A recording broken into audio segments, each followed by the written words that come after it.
अमरकोट का राजकुमार है और मुम्मल लोदरवा जैसलमेर की क्या है, राजकुमार।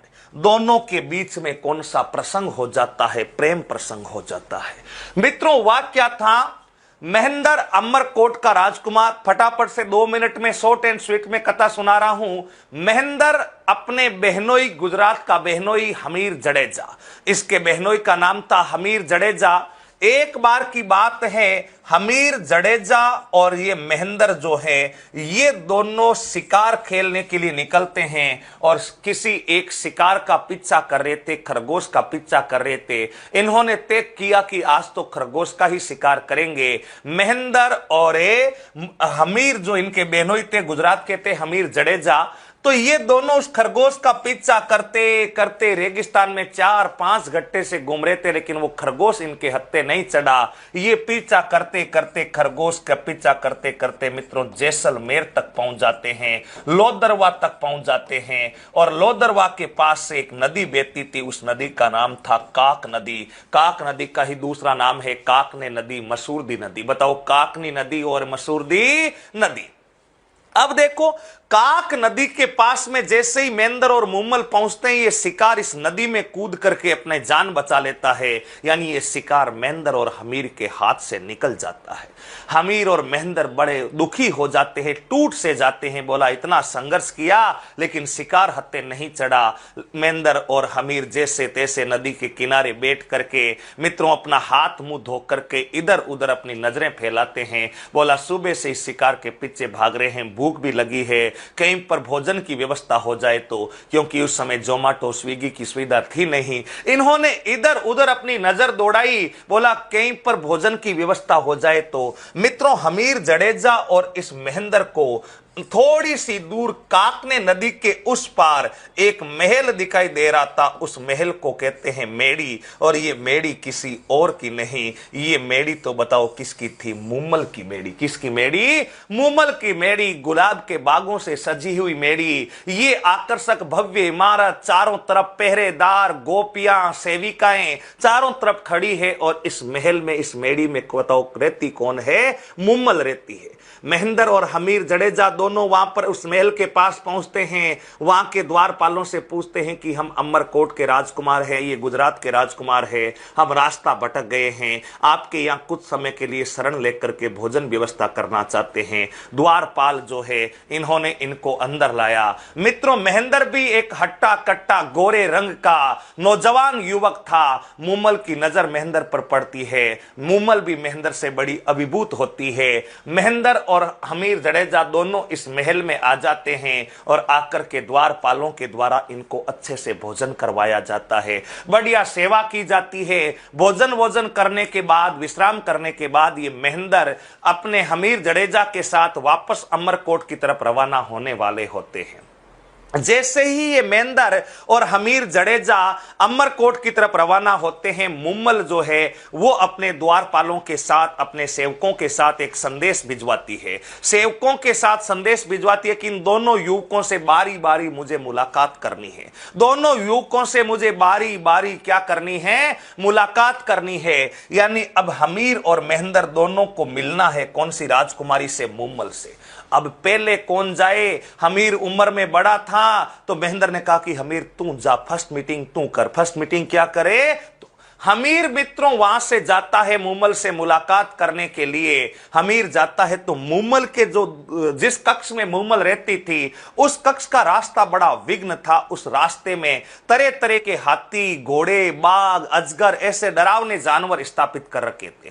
हमीर जाता है, मुम्मल के कक्ष की तरफ आगे बढ़ता है। जैसे ही उस गलियारे में घुसता है तो उसे एक बाघ दिखाई देता है। वो बाघ वास्तविकता में तो असली नहीं था, लेकिन उसके चित्र को देख करके ऐसा प्रतीत होता कि वो तो असली बाघ है।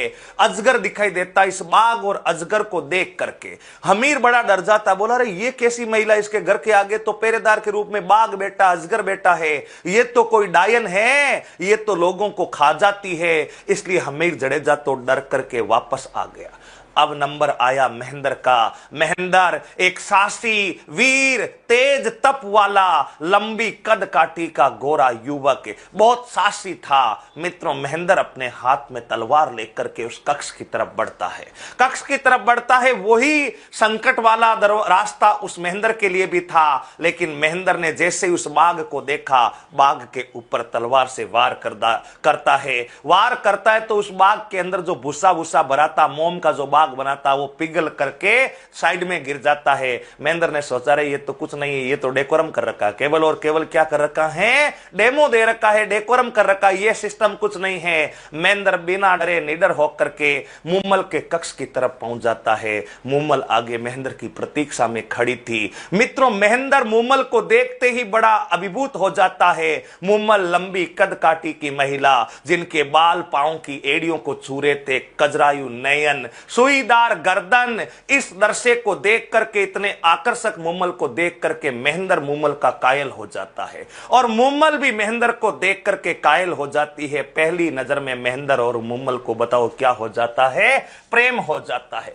मित्रों, दोनों इतने खो गए थे, बातों ही बातों में पूरी रात बीत गई, पता ही नहीं चला, दोनों बातें करते रहे। अगले दिन सुबह महेंद्र ने मुम्मल से अमरकोट जाने की इजाजत मांगी तो मुम्मल ने मना कर दिया। बोला कि I will you marry me, will you marry me, क्या आप मुझसे विवाह करोगे? मित्रों, मुम्मल ने इस प्रस्ताव को महेंद्र को दिया, लेकिन महेंद्र पहले से 5 पत्नियों का पति था। बताओ कितने पत्नियों का पति था? 5। महेंद्र ने कहा सॉरी। महेंद्र ने क्या कहा? सॉरी। यानी महेंद्र और मुम्मल बिछड़ना नहीं चाह रहे हैं। महेंद्र और मुम्मल बिछड़ना नहीं चाह रहे हैं, लेकिन महेंद्र जैसे तैसे मुम्मल से अमरकोट जाना चाह रहा है। मुम्मल ने अंत में महेंद्र को कहा कि महेंद्र, आपको वादा करना पड़ेगा कि आप नित्य, रोजाना, डेली, पर डे आप मुझसे मुलाकात करने के लिए आओगे, रोजाना मुझसे मुलाकात करने के लिए आओगे। अगर ऐसा वादा करते हो तो आप जो है अमरकोट जा सकते हो।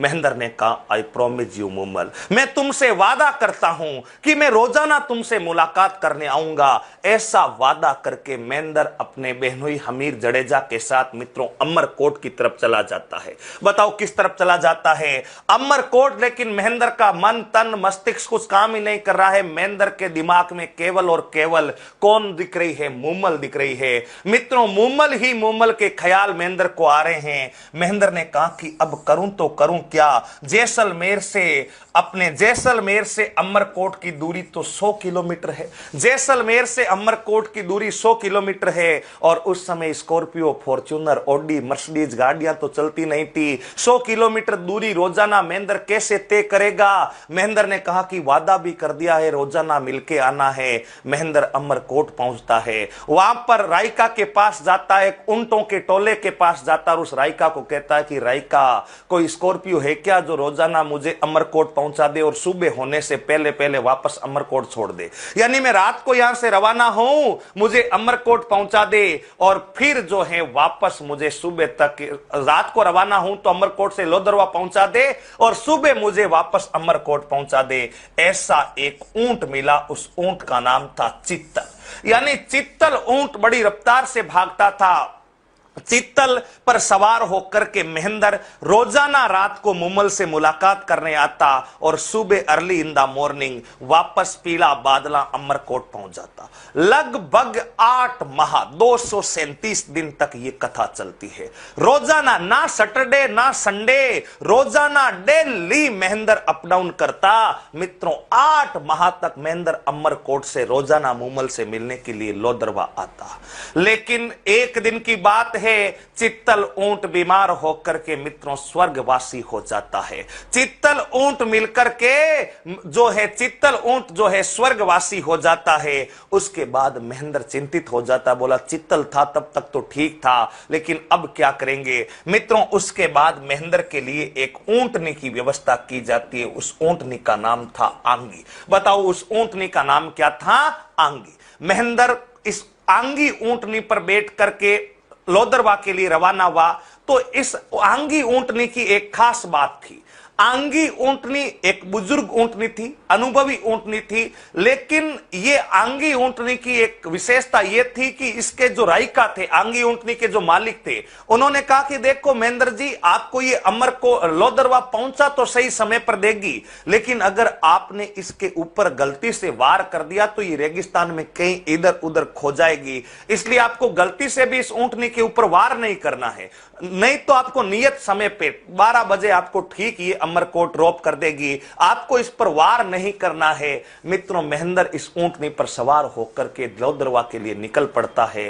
रात के 11 साढ़े 11 बज रहे हैं, लेकिन आंगी तो अपनी धीमी धीमी चाल में मदमस्त है। रात का तारे टिमटिमा रहे हैं और उसी तारों की धुन पर ये आंगी धीरे धीरे चल रही है। महेंद्र ने मित्रों अपनी घड़ी देखा, रे बोला 12 बजे का टाइम हो गया, आज तो लेट हो जाएंगे, इसलिए महेंद्र ने गलती से उस आंगी ऊंट पर एक लट का वार कर दिया, एक बेंत मार दी, और जैसे ही बेंत मारती है ये आंगी आउट ऑफ कंट्रोल हो जाती है, क्योंकि शर्त थी कि इस पर वार नहीं करना है। मित्रों, ये आंगी पर वार करते ही आंगी रेत के दौरों में इधर उधर महेंद्र को घुमाने लग जाती है। 2 बज जाती है, 3 बज जाती है, 4 बज जाती है, लेकिन आंगी not reachable eight Lodurva point, यानी अभी तक आंगी लोदरवा नहीं पहुंची है। महेंद्र को रेत के दौरों में घुमा रही है। लगभग 4-5 बजे, यानी अर्ली इन द मॉर्निंग 5 बजे ये आंगी जो ऊंटनी थी ये लोदरवा जैसलमेर पहुंचती है। अब आप मुझे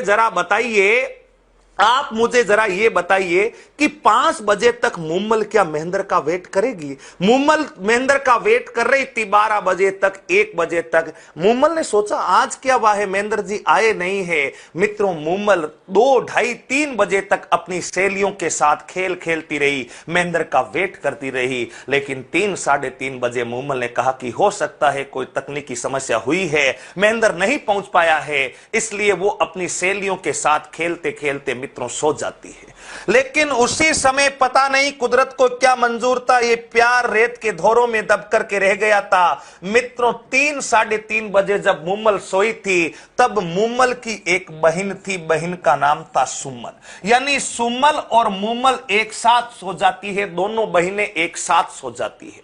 मुम्मल, सुम्मल और इनकी सहेलियां रात के समय खेल खेल रही थी, और उस समय इस सुम्मल ने उस खेल खेल में पुरुषों के कपड़े धारण कर लिए थे, क्योंकि अलग अलग खेल खेल रही थी, तो सुम्मल ने पुरुषों के कपड़े धारण कर लिए थे, और पुरुषों के कपड़ों में ही सुम्मल सो गई थी, और सुम्मल के साथ ही मुम्मल सो गई थी। मित्रों, सुम्मल और मुम्मल सो रही थी। सुबह 5, साढ़े 5 बजे महेंद्र पहुंचा। महेंद्र पहुंच करके जैसे ही मुम्मल के महल मेड़ी की तरफ जाता है, पहली सीढ़ी पर चढ़ता है। पहली सीढ़ी पर चढ़ते ही मुम्मल पर उसकी नजर पड़ती है, तो महेंद्र हक्का बक्का रह जाता है। महेंद्र हक्का बक्का रह जाता है। मुम्मल और सुम्मल सो रही थी, सुम्मल के पुरुषों जैसे कपड़े पहन रखे थे। महेंद्र इस दृश्य को देख करके मित्रों बड़ा नाराज होता है। उसके हाथ में एक चाबुक था, वो चाबुक उसके हाथ से गिर जाता है। महेंद्र टूट सा गया था। महेंद्र वहां से मुम्मल से बिना मुलाकात किए वहां से वापस निकल गया, लेकिन महेंद्र के हाथ से वो जो चाबुक था, वो चाबुक वहां पर गिर जाता है। अब सुबह मुम्मल उठती है। मुम्मल उठ करके बाहर निकलती है, तो वो महेंद्र का चाबुक उसे वहां पर दिखाई देता है। मुम्मल ने कहा, रे महेंद्र रात को आया तो था, लेकिन बिना मिले वापस कैसे चला गया? मित्रों, महेंद्र बड़े दुखी मन से अमरकोट जा चुका था। मुम्मल महेंद्र के उस चाबुक को देख करके कुछ समझ नहीं पाई। 5 दिन, 10 दिन, 15 दिन, 20 दिन, 25 दिन, 28 दिन, 37 दिन, 43 दिन तक महेंद्र का वेट किया। मुम्मल ने बोला अब महेंद्र आएगा, अब महेंद्र आएगा, लेकिन अब मुम्मल की आंखें फीकी पड़ रही थी। महेंद्र पहुंच नहीं रहा था, क्योंकि महेंद्र उस दृश्य को देख करके मुम्मल से नाराज हो चुका था। मित्रों, मुम्मल ने कई बार महेंद्र को खत लिखे, लेकिन महेंद्र की पत्नियों ने वो खत महेंद्र तक पहुंचने ही नहीं दिए थे। इसलिए मुम्मल ना तो महेंद्र जो है ना तो मुम्मल के खतों का जवाब दे रहा है, ना मुम्मल से मुलाकात करने के लिए आ रहा है। मुम्मल ने सोचा मुझे ही जाना पड़ेगा महेंद्र से मिलने के लिए। मित्रों, मुम्मल रथ लेकर के अपने सहयोगियों के साथ अमरकोट के लिए रवाना होती है। मुम्मल खुद लोदरवा से अमरकोट जाती है और अमरकोट जाकर के वहां पर संदेश देती है कि महेंद्र से मिलने के लिए लोदरवा की राजकुमारी मुम्मल खुद आई है। मित्रों, महेंद्र अब भी नाराज की थी। महेंद्र मुम्मल से मिलना नहीं चाहता था। महेंद्र ने कहा कि मैं आपसे कल बात करूंगा, आज बात नहीं करूंगा। लेकिन मुम्मल को तो हर हाल में महेंद्र से मिलना था, इसलिए मुम्मल रात्रिकालीन विश्राम वहां अमरकोट में ही करती है। महेंद्र मन ही मन सोच रहा है, मुम्मल इतनी अपनी प्रतीक्षा कर रही है तो सच में मुम्मल सच्ची हो सकती है। मुम्मल की परीक्षा लेने की ठानी महेंद्र ने कहा कि महेंद्र ने मन ही मन सोचा कि मैं किस प्रकार से मुम्मल की परीक्षा लूं कि वो सच में मुझसे प्यार करती है। मित्रों, महेंद्र ने एक दरबारी की सहायता से राजकुमारी मुम्मल तक एक संदेश पहुंचाया। राजकुमारी मुम्मल तक एक संदेश पहुंचाया, और संदेश क्या था? संदेश था कि उस राजकुमार ने, जो दरबारी था महेंद्र ने समझाया, बोला जा तू चुपके से मुम्मल को जाकर के बोल कि महेंद्र को तो रात को काला नाग डस गया था और वो तो कौन सा वासी हो गया है, स्वर्गवासी। उसके बाद मुम्मल की क्या प्रतिक्रिया होती है? मित्रों, महेंद्र के सिकाए अनुसार उसका दरबारी सुबह मुम्मल के पास जाता और मुम्मल जो महेंद्र का इंतजार कर रही थी अमरकोट में, वहां जाकर के कहता है कि मैं एक बड़ी दुख भरी खबर है। बोला क्या है? बोला महेंद्र को रात के समय काला नाग डस गया और महेंद्र तो स्वर्गवासी हो गया।